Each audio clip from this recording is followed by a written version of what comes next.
póngale a calva, Vicente. Ai, xa me saliu bastante. Póngale a calva. Logo, despois cerca do derrate. Para que se mire ben o... Mira, a ver se colas por debaixo, non? A ver se se cabezou estaba por debaixo.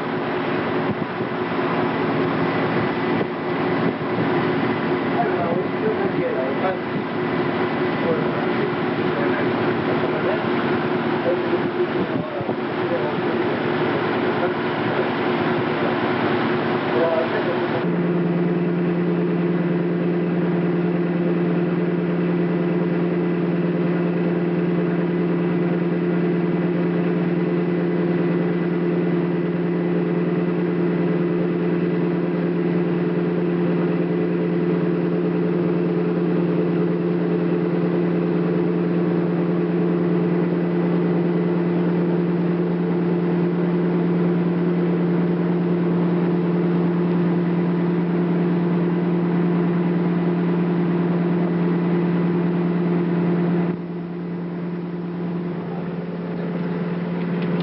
¡Saca esa mierda de ahí!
Espera un pouquinho, pasa o tren,